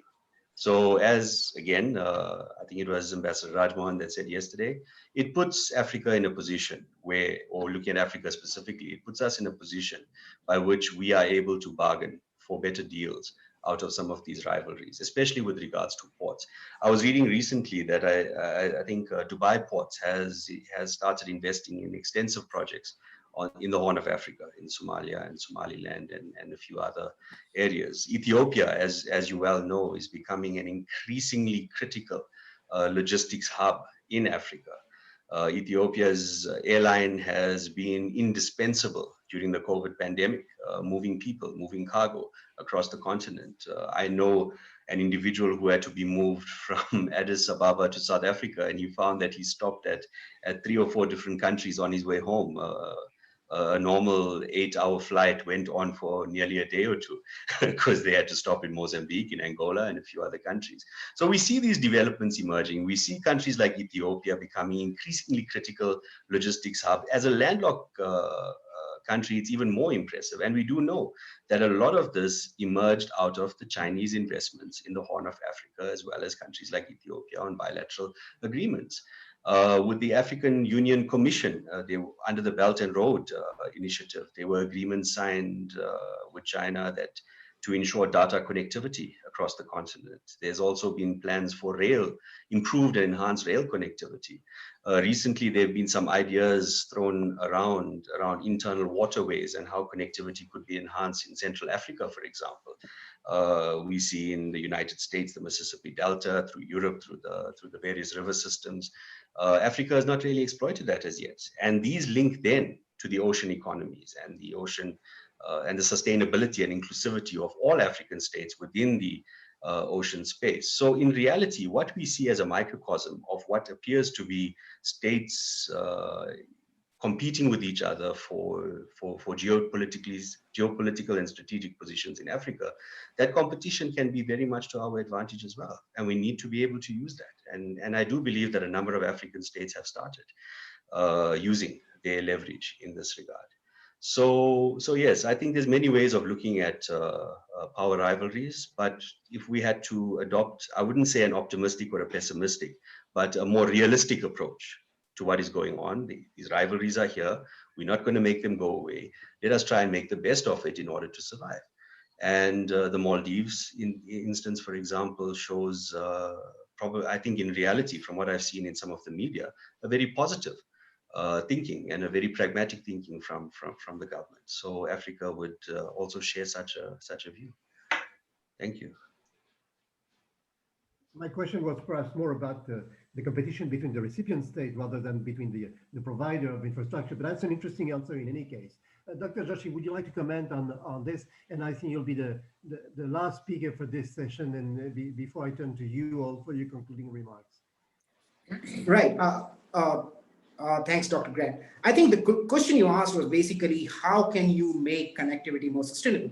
And I think there are two factors which we should understand and apply. One is that connectivity, just like any economic activity, leads to distributional gains or distributional losses. So who gains not only within domestic politics, but also in interstate relations matter.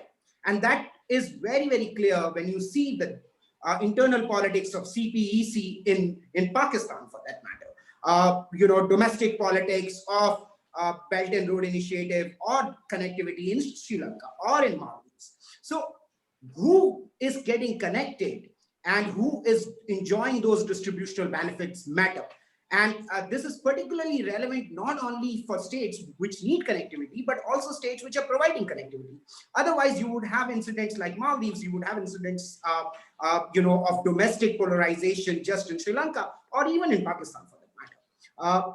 On the other hand, I think the second important factor is that the negative externalities generated by connectivity networks should be less than the total welfare gains made under it. So what I mean to say is that connectivity gains leads to exploitation of national economies, subnational economies, domestic polarization, but fundamentally it also leads to security dilemmas. Now, all of this could be taken care of if you have transparency and if all the regional actors are equally involved in some sense. I think the lack of transparency particularly is extremely damning for connectivity projects because it leads to perceptions of malignant intentions, as Ambassador Mann says, and then it unleashes a security dilemma over connectivity. I'll stop there. Thank you very much. It's been very interesting. There are actually a lot of questions more that should be asked, and I don't think we have really done justice to the topic, but that was definitely an interesting set of views on the issues. And I would like to thank our three panelists for their various interventions.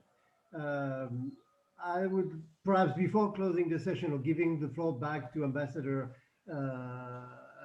Gita, ask for the final remarks to our three speakers, perhaps in reverse order, starting with you, Mr. Masakurala, if you have any, and then we'll come back to Mr. Anand and Mr. Joshi to conclude. Yeah, so as far as from a business perspective, we are right now moving towards a global recession, and surprisingly, if I tell the audience, it has been a fantastic year for the shipping companies. Shipping lines have shown healthy profit lines during the first 6 months, and they're expecting further better results with the pandemic because they have cut capacity and increased freight rates, and so it has been a good business environment for the shipping lines. But as far as the regional port connectivity is concerned, I must say that Indian subcontinent ports are not up to the best of world-class ports, except Colombo, which has ranked among the best. I've been traveling around the region and speaking to port operators. The productivity levels are very low at this moment, and some of the infrastructure that is necessary to handle modern ships and technology are not upgraded. So connectivity, if you want to expand your trade and investment climate, the Indian Ocean rim, whether it is Indian subcontinent or Africa, not so much on the ASEAN part of the Indian Ocean, what we see is that the connectivity is going to be important. As I said at the beginning, I see a trend of the Indian Ocean area expanding trade and growth, but each country to win over connectivity, as it was mentioned as competition, it comes back to rationalities of what the ship owners would want from a particular country. Whether I would call my ship in that particular country or not is the total decision of a ship owner. And those factors are dependent on what I explained earlier. So, of course, the next century, I saw a slight question about whether protectionism will continue to dominate. I have an open mind about it with the current political shifts. So I expect a better environment for global trade over the next 10 years, of course, post-pandemic situation. That's my take on the overall business take on the connectivity. Thank you very much, Mr. Masakurala. I mean, this is indeed a very optimistic view, and I hope you're right, to be very honest. Let's turn now to Mr. Anand. Mr. Anand? Yes, thank you very much. Now, indeed, I think this was a very, very interesting and useful discussion. I think we've made a lot of progress in many areas, but I'd just like to revisit or remind ourselves of that quote that I mentioned, former President Mandela, when he spoke in India during his state visit. And he spoke about the natural force of history and geography and economic and social development. In that one quote, those three concepts or four concepts become absolutely relevant to the context in which we are trying to organize ourselves better as an international community. For me, issues of inclusive and sustainable development, issues of cooperation, collaboration, issues of security, peace, and stability, these are going to be fundamental as we go forward. And I believe, particularly in the Indian Ocean space, it's going to be increasingly fundamental. And how we manage that going forward is going to be essential to connectivity, to infrastructure development, to ensure that what we have remains and is advanced further as public goods, to ensure that it's accessible and becomes a requisite for development as it is originally meant to be. Thank you. Thanks. Thank you, Mr. Anand. And let's conclude with you, Mr. Joshi. Thanks. Just very quickly, as I said, connectivity provides wonderful opportunities, but also leads to amazing vulnerabilities in a sense. And vulnerabilities could be both intentional and unintentional. The unintentional vulnerability came out in the pandemic when the world was connected together, but also due to the lack of alacrity on the part of the Chinese government initially, so to say.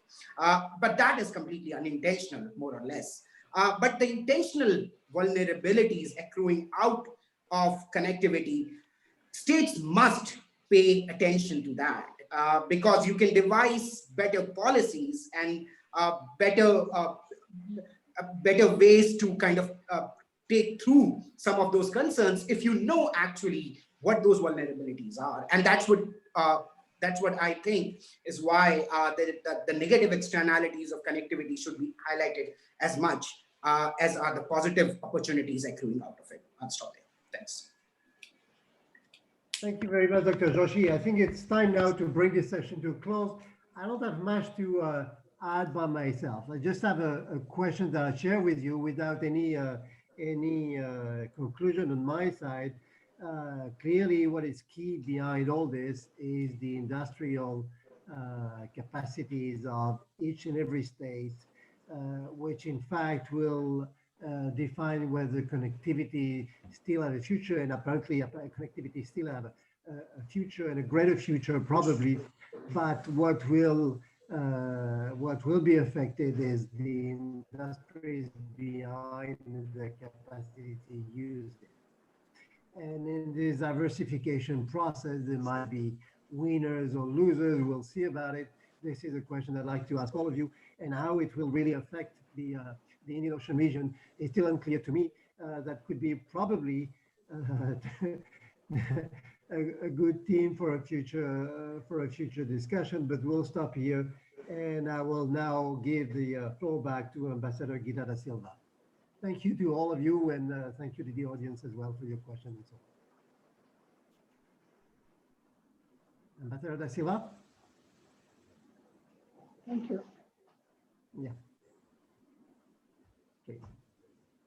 Thank you very much, Dr. Greer and the speakers of the panel discussion. As we conclude the session today, on which the panel discussion was focused on enhancing connectivity, it is my privilege to thank Dr. Frederick Greer for conducting and moderating the panel discussion, as well as the open discussion in which a lot of views were exchanged and responses made to the questions that were raised. I thank the panelist, Dr. Yogesh Joshi of the National University of Singapore, who spoke on weaponizing connectivity, exploring connections and cohesion in the Indo-Pacific. Mr. Jamal Anand of the Department of International Relations and Cooperations in South Africa, who spoke on connectivity in an age of volatility, uncertainty, complexity, and ambiguity, realizing SDG 9 amid the COVID pandemic, and Mr. Rohan Masuparala of the CEO Shippers Academy in Colombo, who spoke on enhancing connectivity. Thank you very much for your contribution.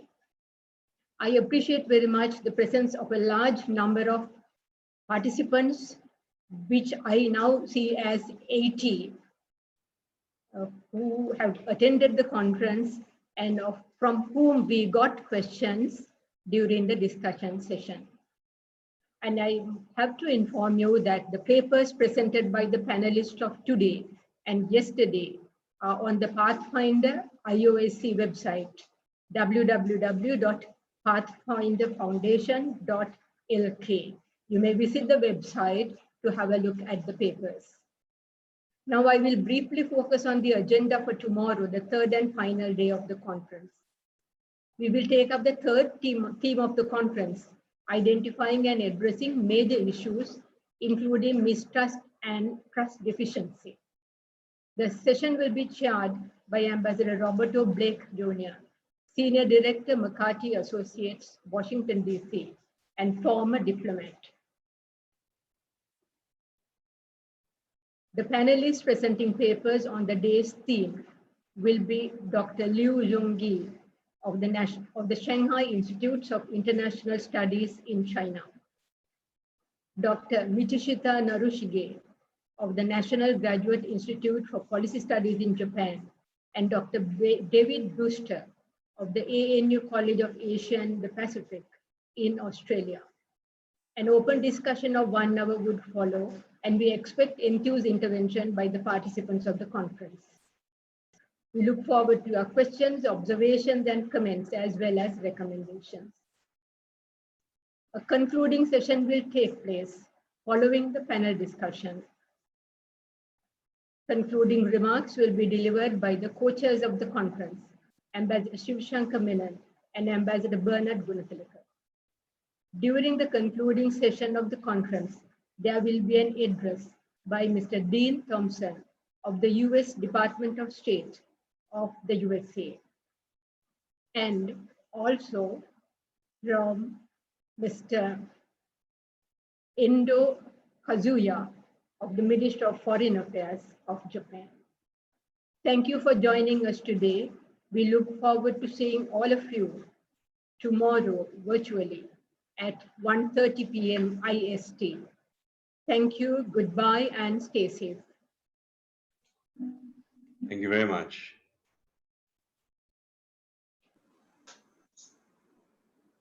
Thank you very much and goodbye. Thank you. Thank you so much. Bye-bye. Thank you. Bye. Bye. Thank you. Thank you very much. Bye. Thank you, everybody. See you On behalf of tomorrow. Pathfinder Foundation, thank you very much. Thank you. Thank you. Bye-bye. Bye. Bye. Thank you Bye. very much. Bye.